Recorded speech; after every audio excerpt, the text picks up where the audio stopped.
What is going on? Mostly Mavs Nation. I guess that's we'll go with that. Mostly Mavs Nation. It is very late on Wednesday night as the Mavs just completed their game against the Denver Nuggets. Another clutch game.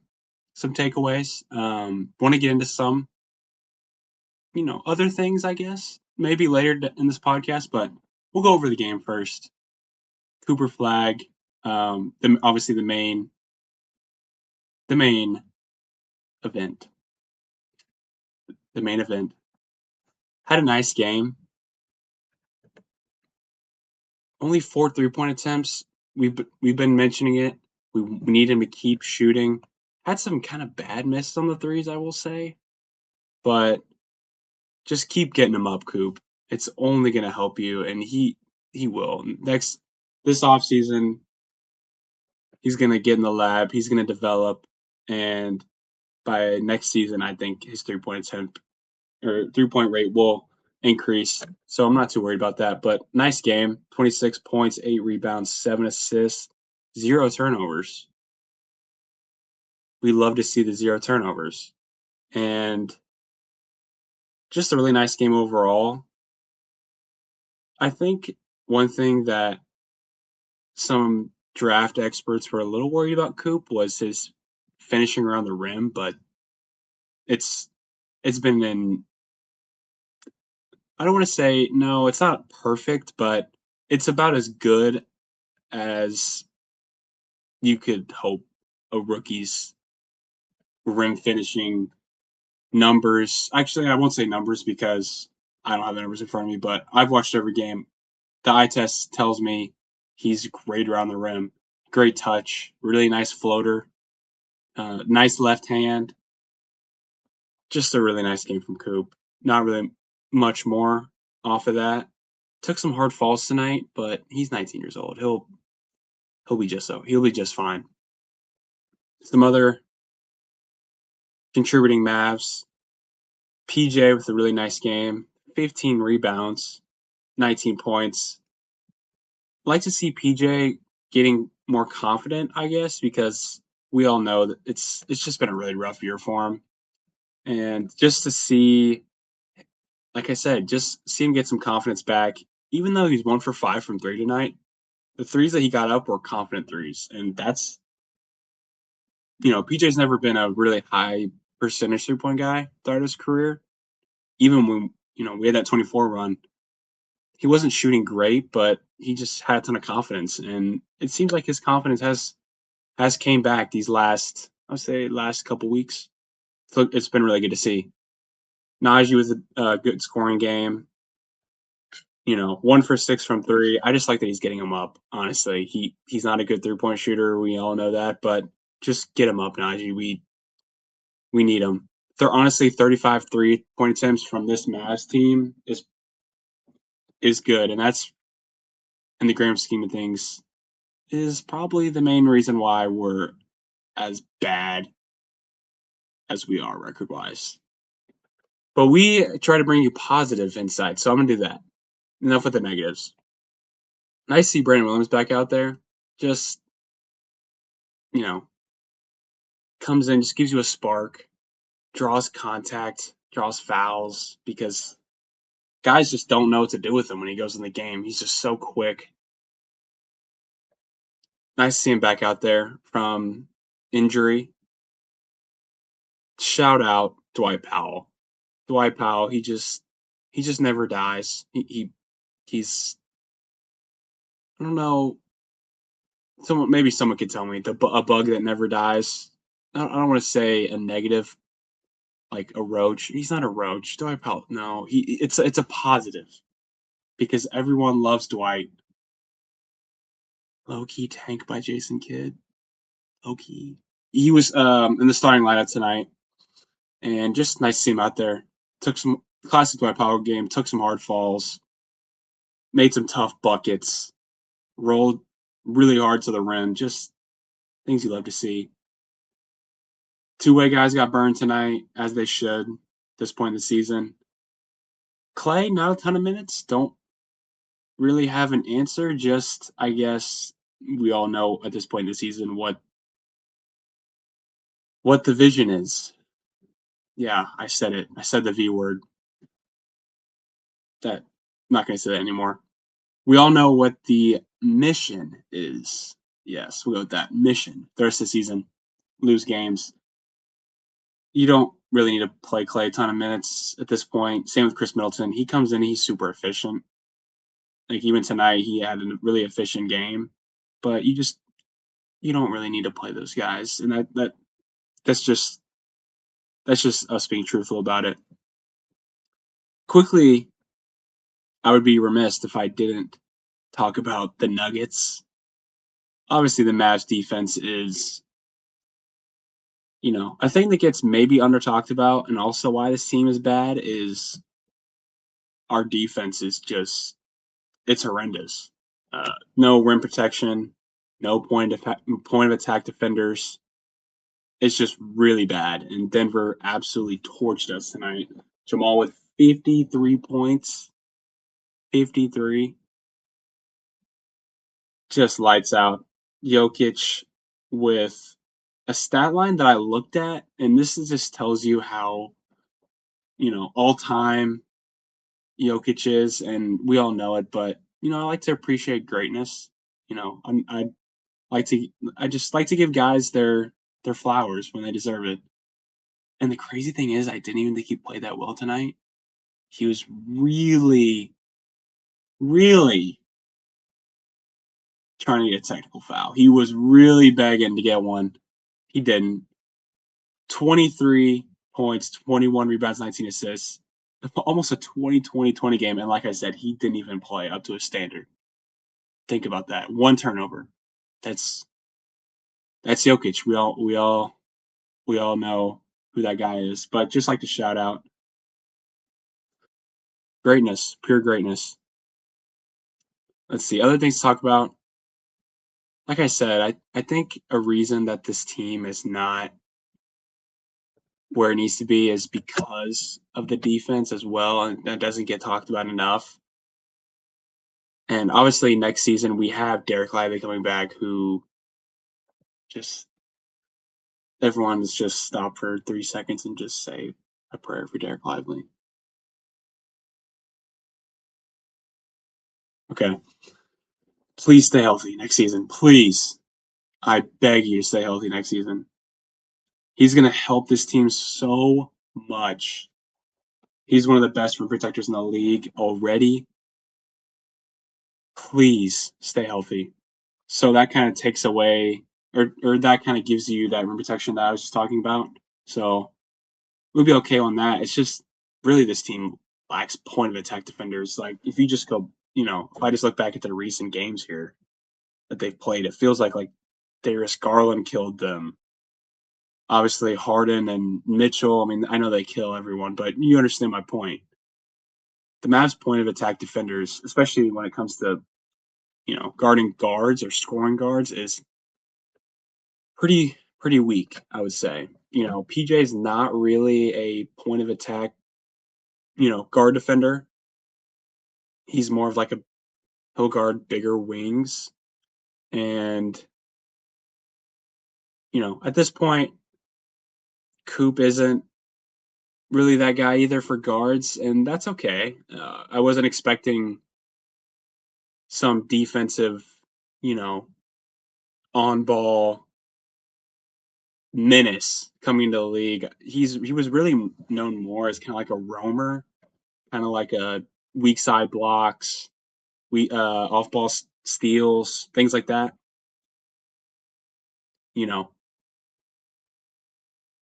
So my point in saying that is I'm gonna say this now, and things could change. We still have, I think, a couple months till the draft. A lot of draft takes flying around from people, but I'm just gonna go ahead and plant my flag. Thank you. Plant my flag. Darren Peterson's the guy I want for this team. Yeah, I said it. Darren Peterson. If I had the #1 pick and I was the GM, I don't care about all the flaws or the criticisms that he has. Guys like Anthony Edwards coming to the league, for example. People said he didn't like the NBA, he didn't really like basketball, and we've seen how that turns out. Just, I feel like some of the criticism on him is kind of, dare I say, no, I'm not going to say it. It's stupid, honestly. He's just his personality isn't, as flashy as I guess as a superstar as you would want it to be, but that we have Cooper Flag. He's the face of the Mavs. And I just think Peterson, his on-ball defensive ability is crazy. Just watching him in the tournament and watching some of his earlier games, when he locks in defensively, I mean, legit, he would be able to guard other teams' best guards like by next season. And not saying he's going to shut them down or anything, but that's a huge strength of his. So I'm just going to go ahead. I said it. Things could change.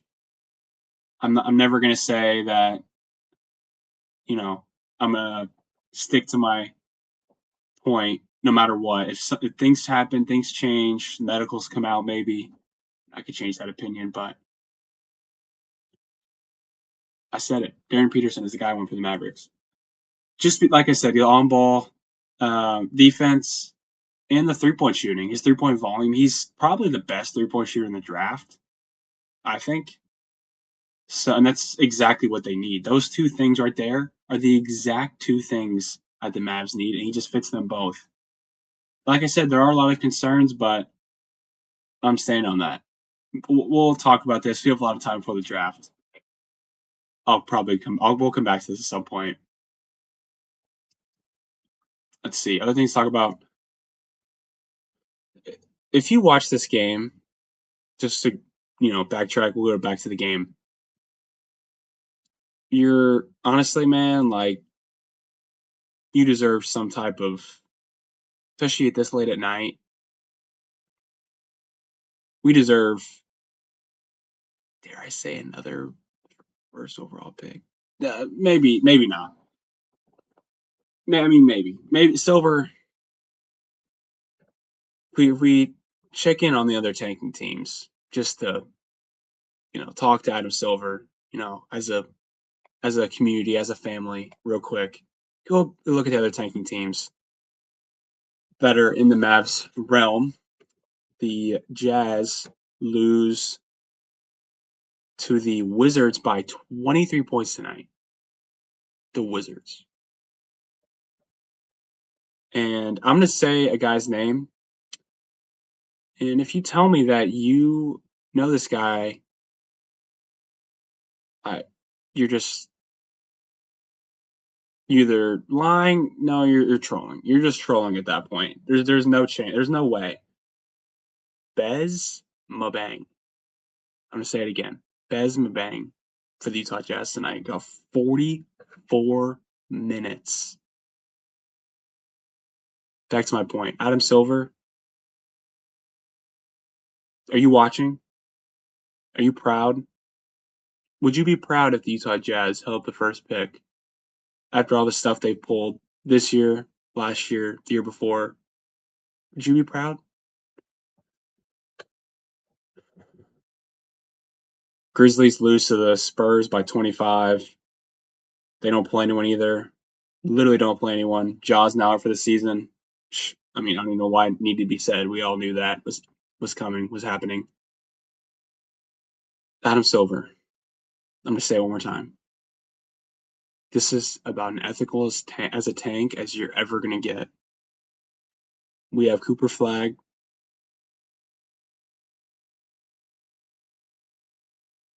We need some help from you, man. I'm just going to be honest up front. Because if we want to compete with teams like the Spurs and the Thunder, not necessarily next season, but even in the coming seasons, this team needs talent. And when I say talent, I mean young talent. So, Adam, please. Yeah. Takeaways from the game.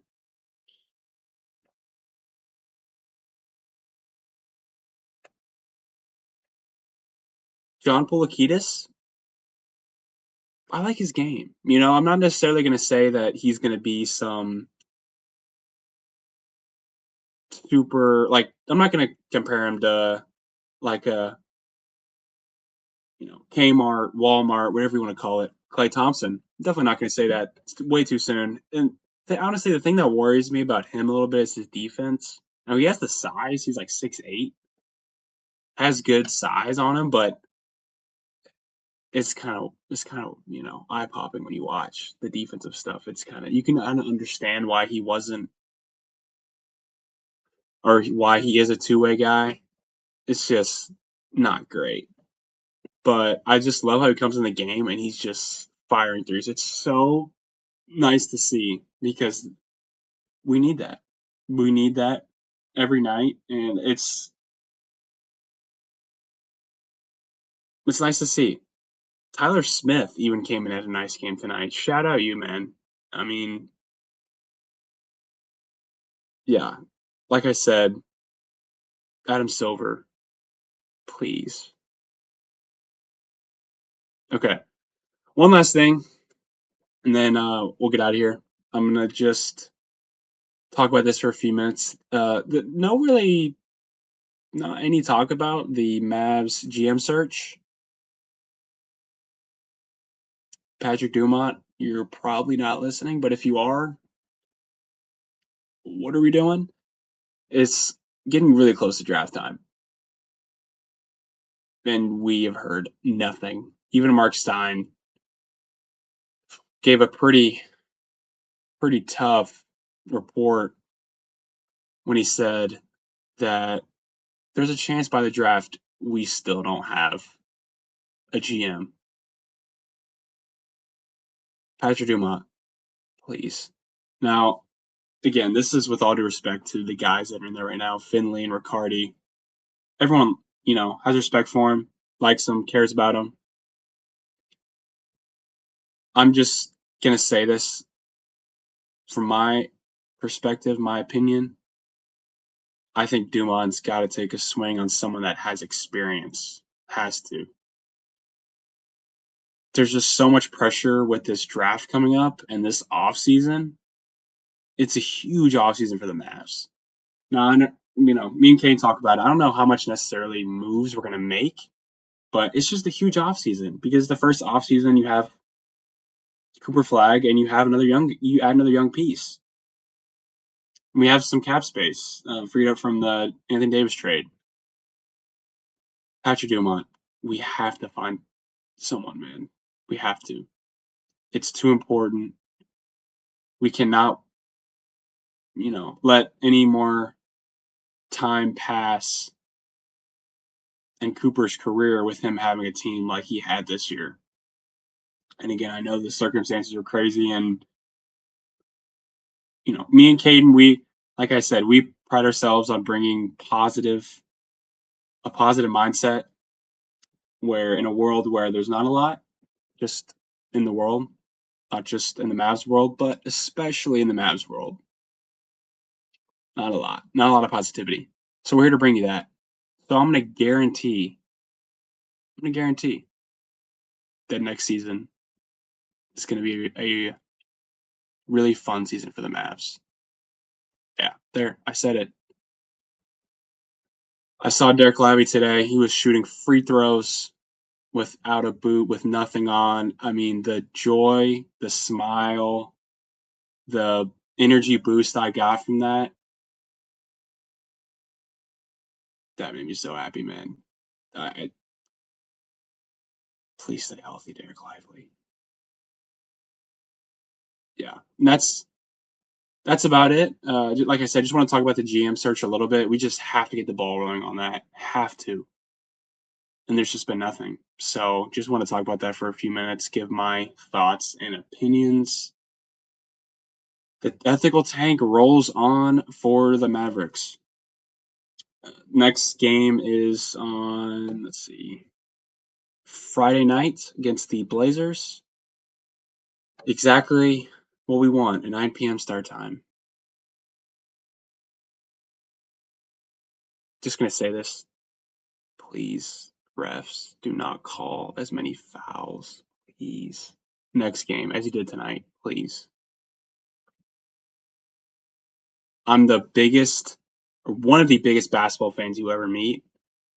I'll watch any basketball. Tonight, some points in the second half was an eyesore. Just going to be honest. Please do not call this many fouls Friday night. Please. We all understand what this organization needs to do for the remaining 9 games. Refs, please just get through these games. Let's get on with this season. Let's finish it. Finish it healthy. And yeah, that's about it. 9 games left for this Mavs team, and yeah, not really too much to talk about. Just gonna be upfront honest. So that's everything I got. And I appreciate, you guys listening. If you're still here, you are a psycho. Yeah, I just called you out. You're a psycho if you're still here. But thank you. It has been the mostly Mavs post-game pod, and make sure Caden uploaded his weekly recap. Go make sure to listen to that. He puts a lot of time and effort into that. Go listen to it. Like that up, and yeah. It is 12:37 in the morning. And yeah. All right, I'm gonna go to bed now. Just want to stare at the camera and just,